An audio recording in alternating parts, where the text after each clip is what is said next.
could tell something was going on with her that just wasn't right. She just wasn't the same little girl that I'd been used to seeing for the last 7 years.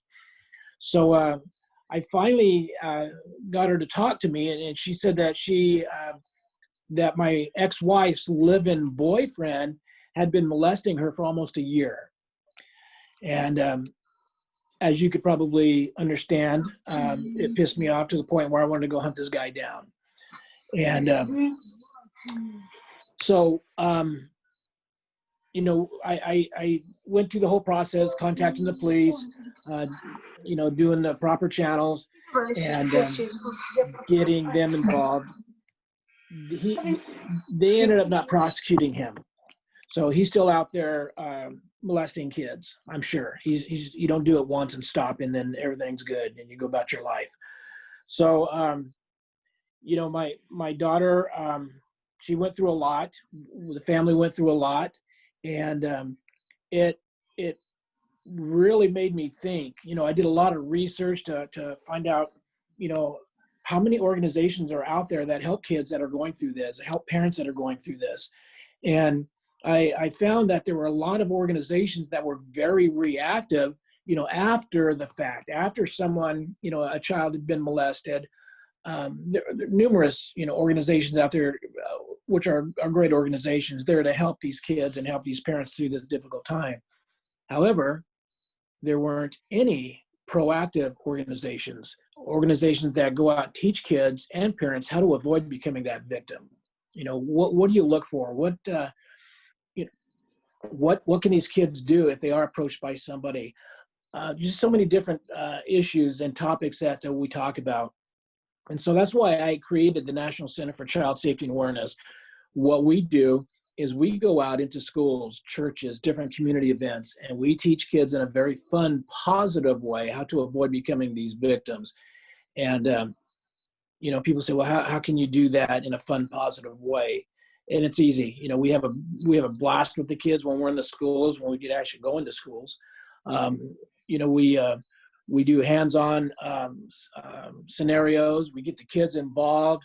You know, they have a real good time while they're learning. And that's important because these kids, you know, they know now what they can do if they are approached by somebody, if they are, you know, being touched by someone. And, you know, there's some organizations out there that teach kids, okay, if somebody touches you where the bathing suit covers, you know, and makes you feel uncomfortable, tell somebody, you know, tell a parent, tell, you know, a teacher, a police officer, whoever. And, but I take it a step further. If somebody touches you in a way that makes you feel uncomfortable, I don't care if it's rubbing your hair, your arm, your foot, if it makes you feel uncomfortable, tell that person to stop, and then tell an adult what's going on. Because, you know, just like me as a full-grown adult, if I come up to one of you women and I start rubbing your hair, I start rubbing your arm, and it makes you feel uncomfortable, well, you're going to tell me to stop. And that's what I want these kids to do too. And, you know, we've worked with over 500,000 kids nationwide over the last 20 years, kids and parents. And we've got, you know, several success stories, you know, here locally and across the nation. So, but, you know, it's all great and good. But what really ticks me off is when my daughter was going through this, and here's how easy it is for us as parents to really, if you don't pay attention, really miss something that's happening in your family. I was a sergeant in charge of crimes against people, specifically kids, at the time that my daughter was going through this. And I missed the signs. And it kicks, you know, I kick myself in the butt all the time, you know, that I should have, even though I wasn't living in the house, you know, I had the kids on the weekends, and, you know, I should have seen the signs, and I didn't. And that just made it even worse for my family, because I'm the man, you know, I'm the guy that's supposed to protect my family, my kid, my babies. And share with Yeah. us maybe some of the signs? Like, can you share what parents should look for? Oh, absolutely.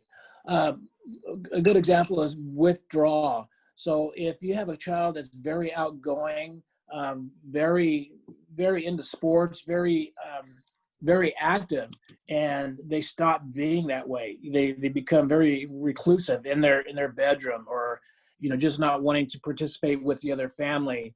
You know, that's a very, very good tell, sign right there.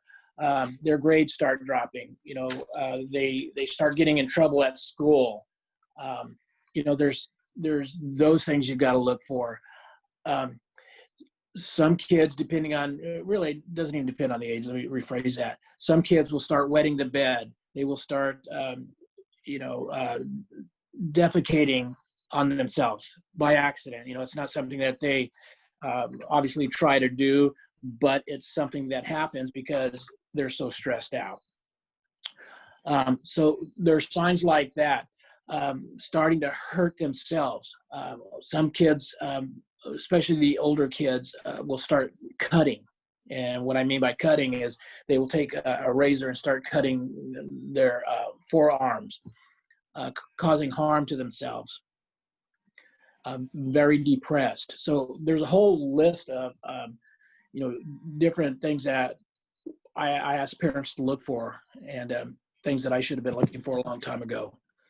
So I hope that helps answer that question a little bit more. What's that? With pasta sauce. I'm Yeah, sorry. it does. It definitely helps answer the question a little bit.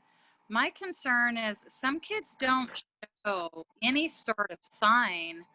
I say that because one of my children came and told me, he's now almost 25, that something had happened to him when he was growing up that I literally had no clue about at all. Like, there wasn't any signs. He seemed to stay the same. So it really made me question myself. Was I not paying enough attention? Maybe was there a sign and I didn't pay attention? So I definitely like it that you're teaching children what to do, because we all tell our children, if somebody touches you, please tell us, but they don't. Right. So the fact that you're out there making that different, I for one love it, because I wish I could go back and change it, and I don't know if it's caused him any issues. I don't know if he's ever really talked about it, but I was shocked as a parent. I was like you. I was like, how did I not know it? Right. And I don't even know if he ever even, like, I have still wondered today, how do you prosecute someone like that so many maybe years later? But I think it's important as parents that we pay attention and maybe ask more often, would you suggest, or talk to them more often about it, because we all, casually throw it out there and that's about it. Yeah, depending on the age of the kid, when we go into the schools, we start off with second grade, second to third grade. Anything below that, we don't go into. But second to third grade, we really go into. One of the things I was going to say, though, as well, is, I beat myself up for a long time over this. Now, my daughter is, 30 years old now, and she's doing great. She's got 3 kids of her own, and she's actually one of my public speakers. She likes to talk about this so she can help other people. And she's my youngest daughter, and she always reassures me, always, always, always, Dad, you didn't do anything wrong. I say, yeah, I didn't do anything right either. So she goes, no, no, no, I don't want you to think that way. She goes, we're all doing good. We learned a good lesson, and look what you're doing now. So I said, all right, well, I appreciate that. It makes me feel a lot better. But conversations with the kids, I definitely would just like what I do with my grandkids now. We have this conversation a lot, and there's not I can't say a day go by, but we probably talk about this 2 or 3 times a month. What they can do, how would you react? What if somebody came up? I mean, just all the different type of scenarios that are out there, and and that's what I would suggest to parents. Don't just talk to them, once or twice and figure they're going to remember everything that you talk to them about. It's a lot of this is muscle memory. And if somebody grabs you, for example, and that's one of the things that we teach. I've been a martial artist for the last 33 years. Now, I don't go out and when I go to the schools, I don't teach kids karate, in an hour. It's just no way you can do it.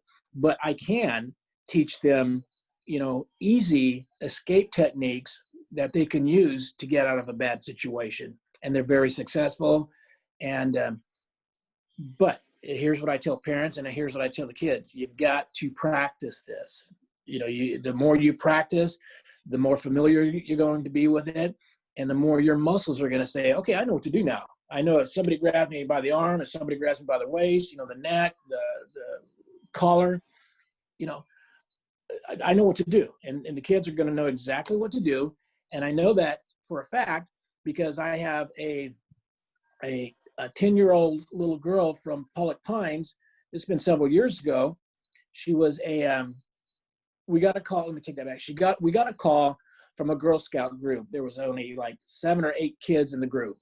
And the scout leader asked, would you guys be willing to come up here just for a few girls? I said, absolutely. We'd be glad to go up there. We did. We taught our curriculum. And about 6 months, 8 months later, one of the girls that was in this little seminar that we did got off the bus, was starting to walk home. A vehicle approached her, grabbed her, and was trying to throw her in the trunk of the car. She knew exactly what to do. She did exactly what she was taught by us. She kept up on what we were teaching her, and she successfully got out of that situation. And to make things even better, she got the license plate number of the car, the description of the car. That guy's in jail right now. So we have a lot of success stories like that because, the kids, they like learning things like this. They really like doing the hands-on things. So for them to get involved like that is one thing, but we also have to talk to them and just keep reminding them. It's like when you send the kids to school, you can't send them to one day of math for an hour and expect them to know math for the rest of their life.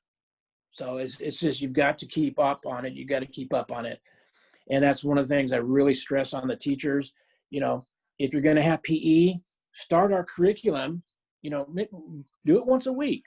You know what we teach now. We come in, we teach the teachers first, then we come in and we teach the kids. So you know what we're teaching. So implement that in your PE curriculum.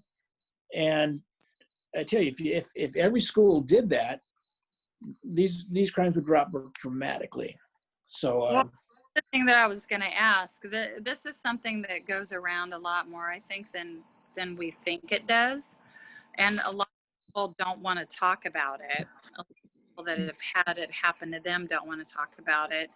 So what is some statistics that you could give us, and how could we maybe even get the word out more that our schools,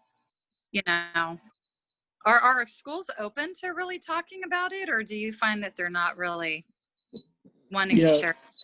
Up till about 2 years ago, year and a half ago, maybe a year and a half ago, we were in schools all over the nation.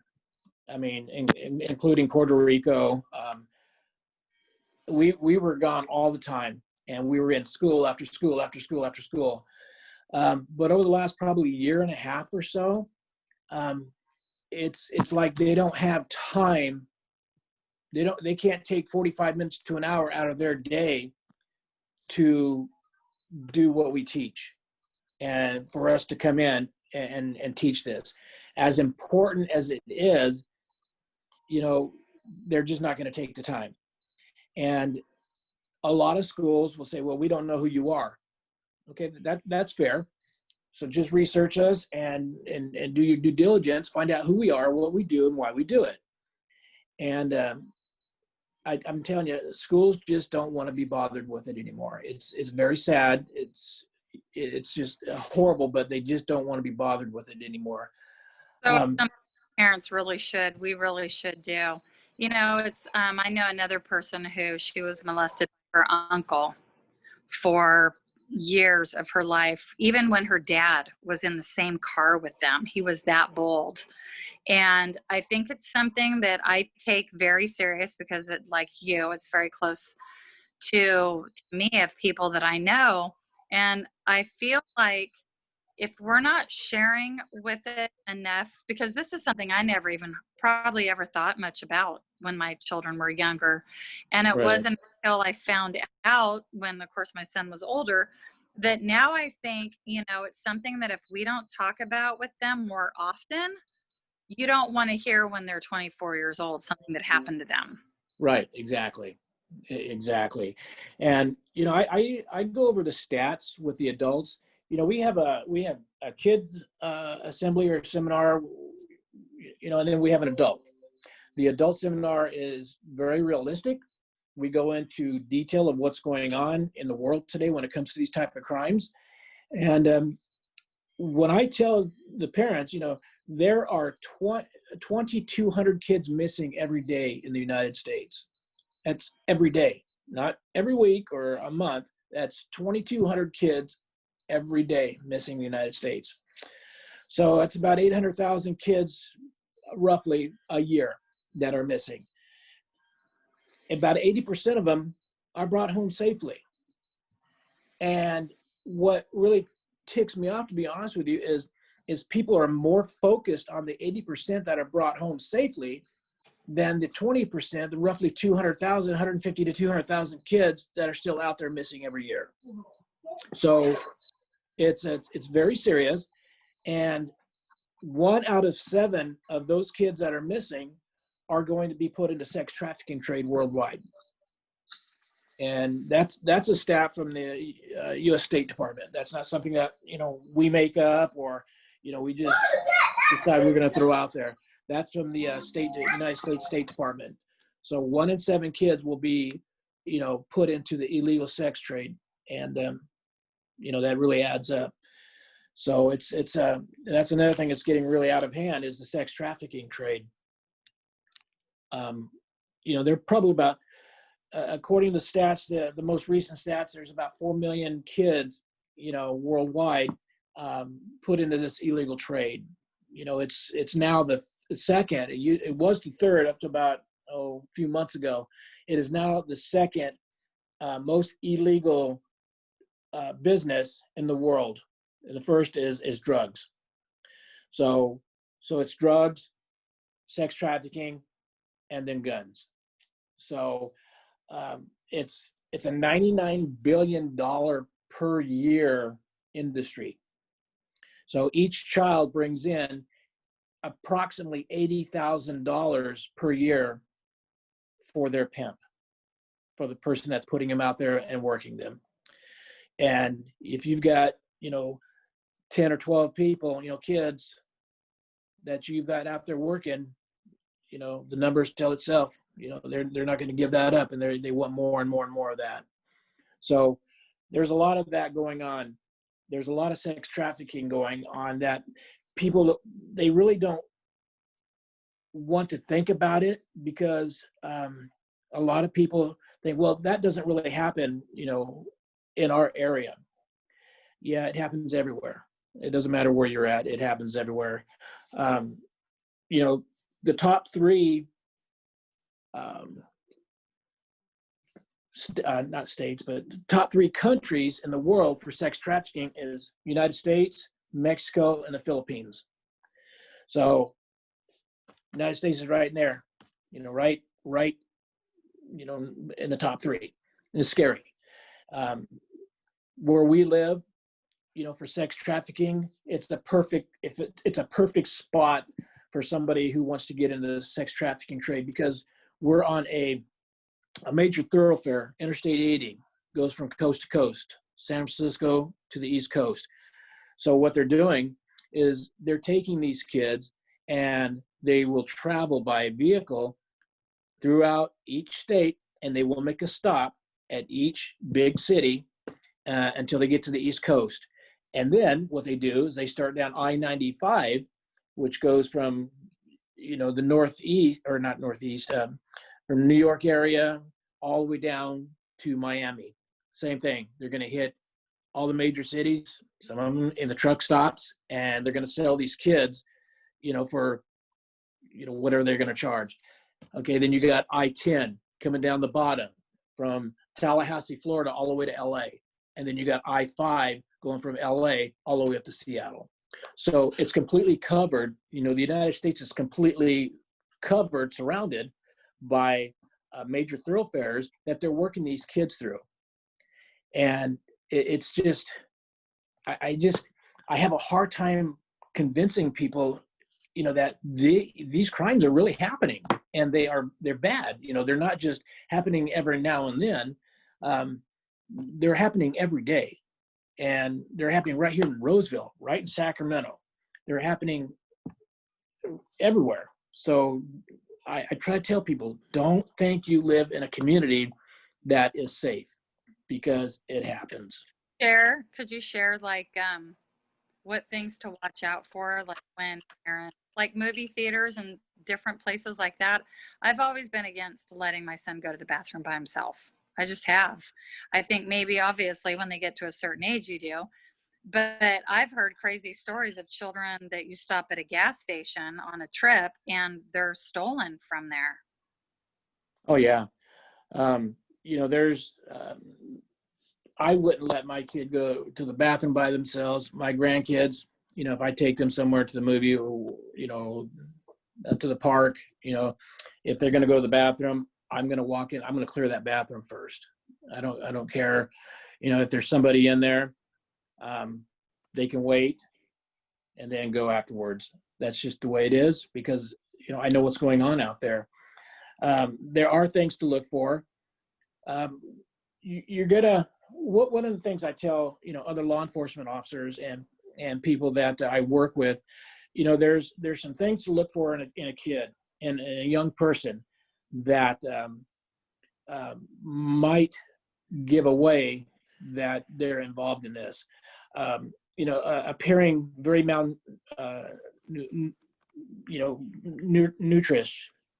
nourished.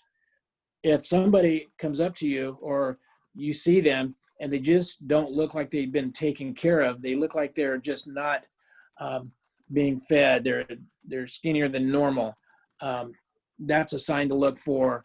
If somebody looks like they may have some injuries on them, they're trying to hide some injuries. It could be a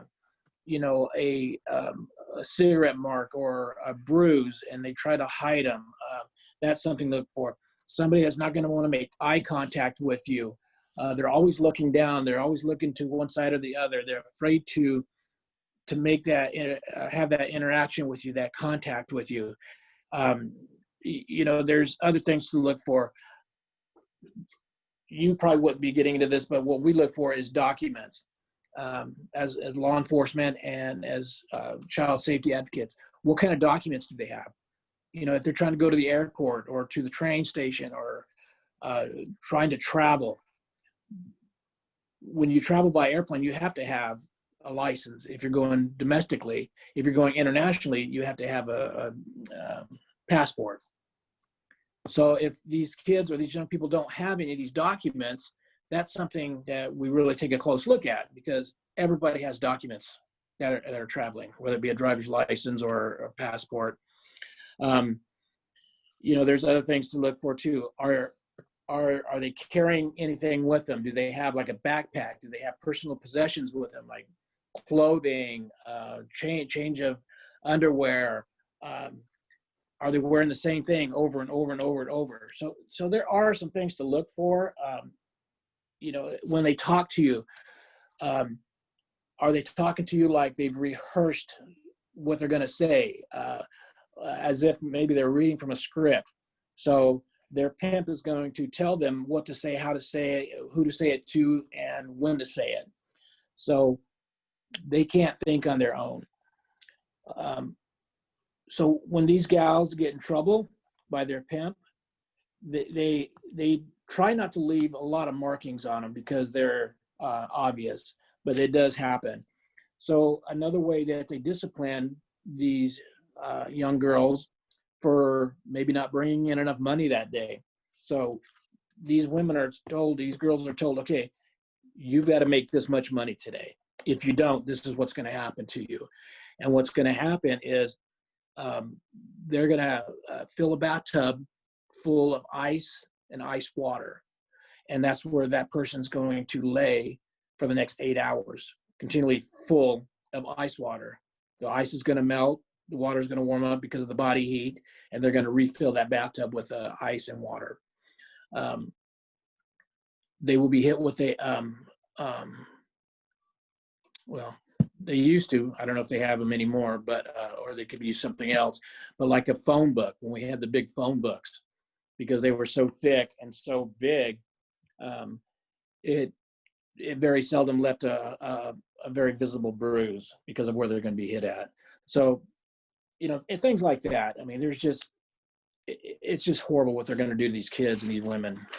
Is there things to look for us when we're taking our children places to not leave them I mean, obviously people think about Disneyland and different places like that, but is there places like, because you say it's happening even in Roseville, where are children mostly abducted from?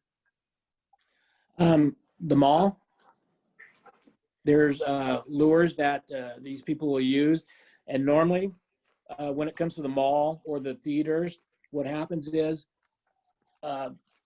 normally it's a female approaching another female. It's not usually a guy approaching a female. So what these girls, these females are, they're scouts. So they go out and they look for a vulnerable girl or a vulnerable looking girl. And they will go up to them, they will approach them and say, I love your purse, or I love your shoes, or I love, you know, whatever clothing they may have on then.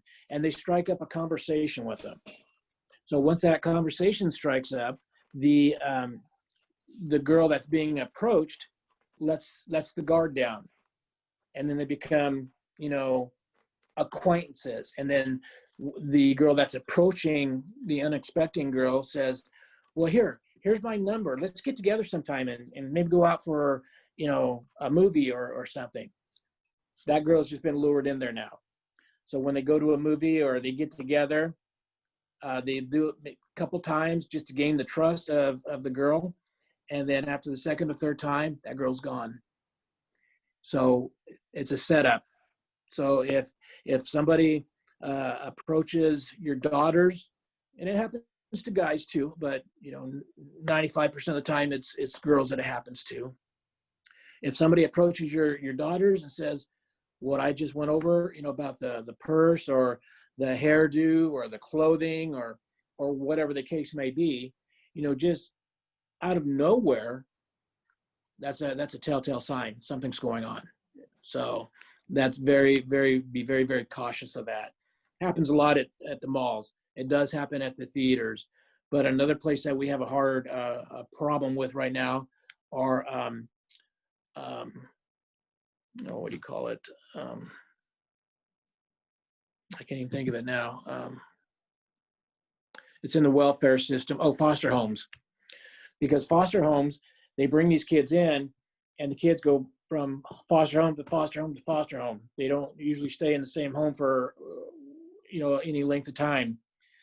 Well, the people that are out there looking for these kids, they know that. So they know that these kids are looking for somebody to love them, to care for them.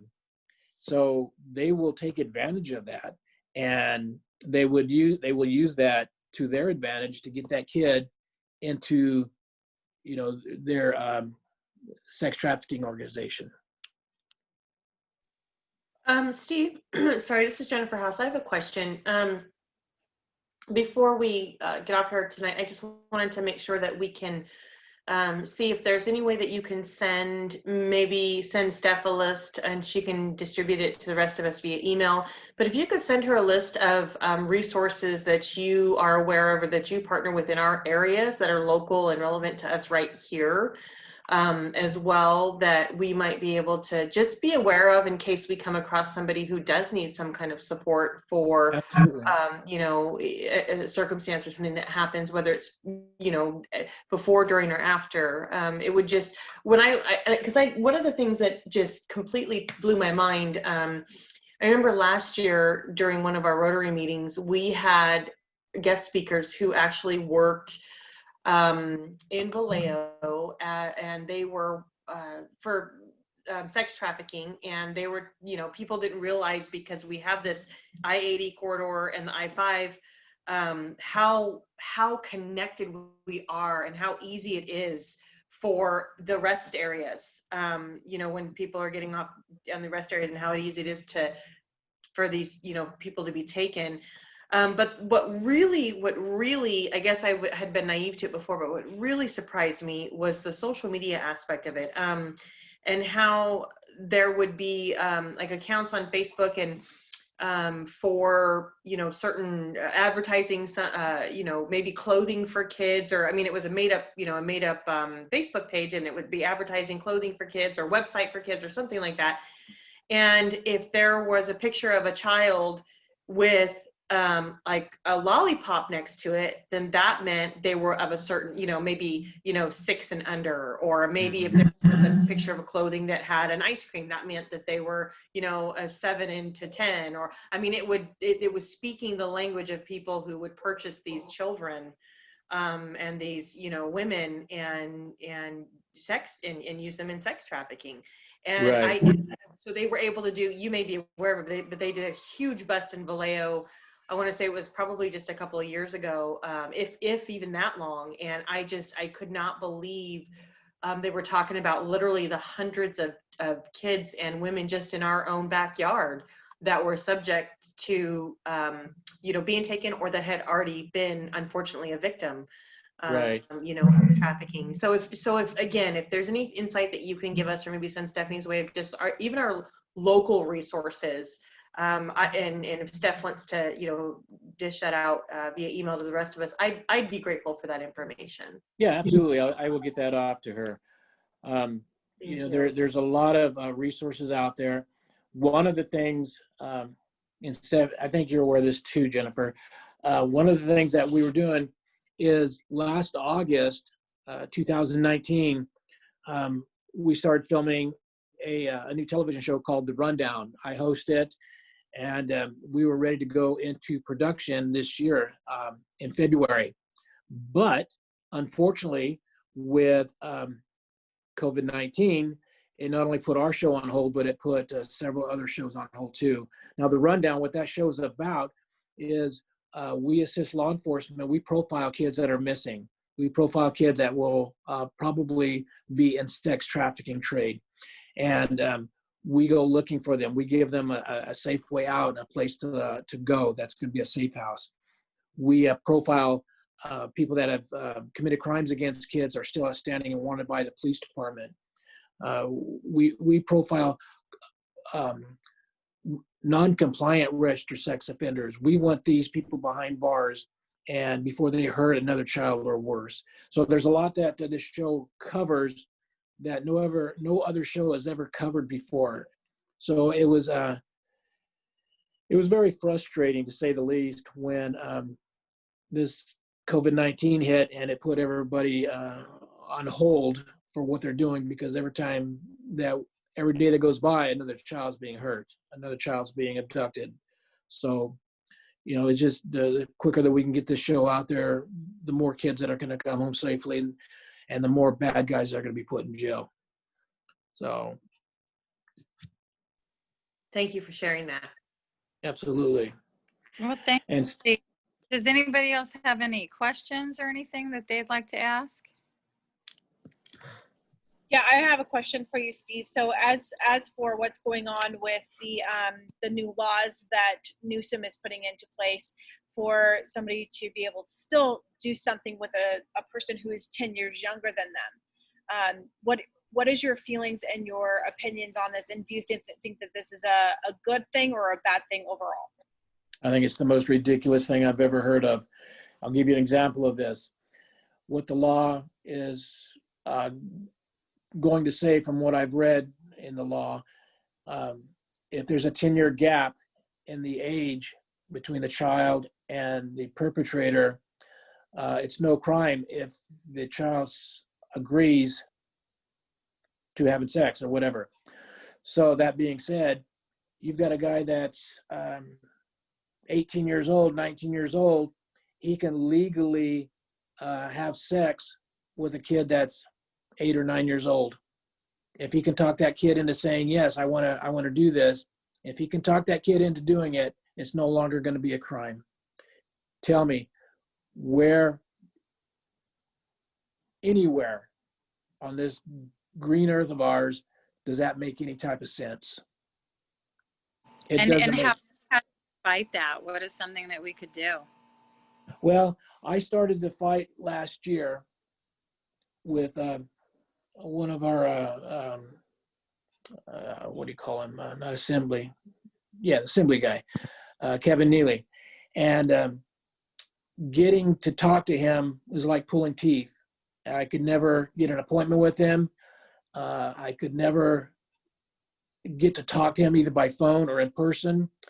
Finally, one of his assistants called me and said, it's probably going to be a couple years before we can even, start talking about this. I said, why? Because it's not set for the agenda. It doesn't make any sense. I don't understand. This has to do with kids and their safety. So nothing but the runaround. And I continue to get the runaround to this day. So does this supersede the statutory rape law then? Yes. Because, okay, so basically throws out statutory rape if it's 10 years or that. Yeah. Yes. Yep. And that's crap.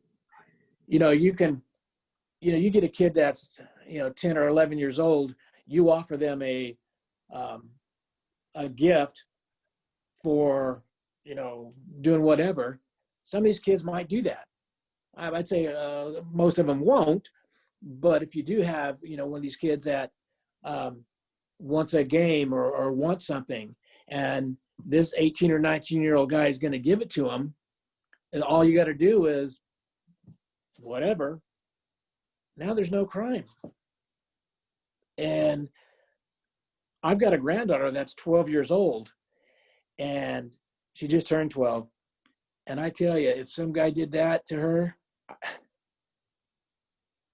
I don't know what I'd do, because I've already gone through it once with my daughter, but he could legally do it and not suffer any consequences. So do you think that this is part of a larger agenda of because I'm noticing a lot of media is coming out right now. A lot of things are coming out in the media stating that there is more sex trafficking than a lot of people even knew about, and that there was a lot of very, how do I say this, people who are very wealthy that were a part of it. Do you think that this is maybe some part of that somehow? I don't know about that. And I know what you're talking about, but that's more of a national media outlet. When I try to get on the stations around here, they shut me down. They don't want to talk about it. They don't want me on. And I've sent emails. I've sent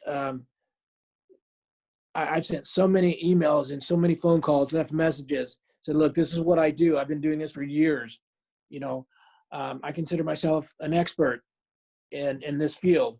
So, we're not able to get into the schools right now. How about I come on and do a segment, a 2 or 3 minute segment. It doesn't sound like a long time, but actually a 2 or 3 minute segment is quite a good spot. And they want nothing to do with it. They won't touch it. And it's just so frustrating, because they can talk about all kind of other, political, correct me if I'm wrong, but in my opinion, garbage. but they can't talk about the safety of a child. And they refuse to have somebody on there that's going to give kids tips on how to stay safe and parents tips on how to keep their kids safe. It just doesn't make any sense to me. So what are some of the ways that maybe we could help get the word out to, I mean, what is some programs or things that you're doing to try to change that? Right now, we are writing a lot of letters to all kind of political people, not just here in the state of California, but national as well, and trying to get them on board. I have better luck getting into the media outside California than I ever do here. I mean, I do radio shows, I can do them over my phone nationwide. I've got television shows that I can do outside California. My problem is California for whatever reason. So I would suggest, writing, your legislatures, letting them know what's going on and you want something done about this. I would say good luck, because I've had a lot of people do that and it just seems to fall on deaf ears. So it's, like I said, it's frustrating. I can't understand for the life of me why people don't take this serious when we've got, 4 million kids a year being thrown into this sex trafficking trade.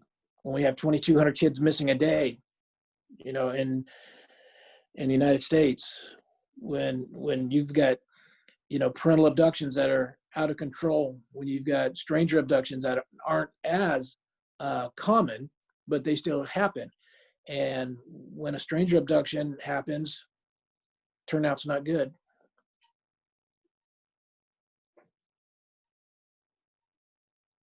Well, Steve, thank you so much for sharing. I know I've been educated a lot on it, and I'll just, if anybody has any other questions before we close.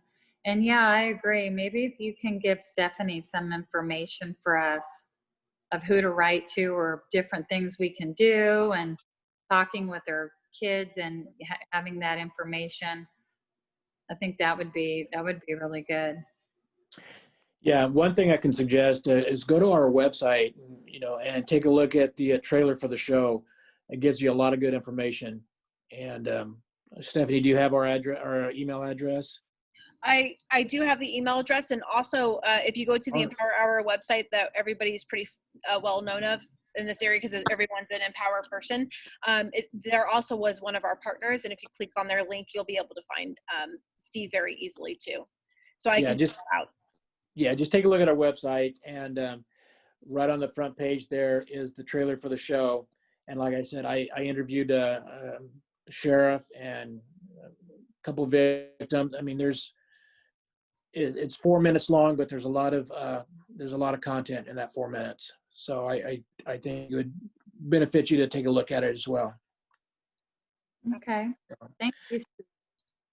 And Stephanie, we still need to get together and get these what do you call it, self-defense things going as soon as we can all get together again. Yes, absolutely. So that Empower Hour bought a self-defense class like a year ago, Yeah. and we haven't been able to use it because we've been on lockdown for like 8 months. I know it. It's I crazy. know it. So next, we'll definitely have to do that, so that way we as women can also support and also take care of ourselves if something were to happen. And Steve's very knowledgeable in this aspect, so I definitely want to set that up as soon as we're allowed to start meeting up in person, for sure. Yes, absolutely. I'm ready to get out of the house. Right. So. Does anybody else have any questions or anything for Steve? He's very knowledgeable. No? All right, awesome. Thank you so much, Steve, for everything, and you're amazing. Thank you, Stephanie. Thank you, everybody. I appreciate your time, and I really appreciate you taking the time to learn about this very serious topic. Thank you, and thank you everyone for joining.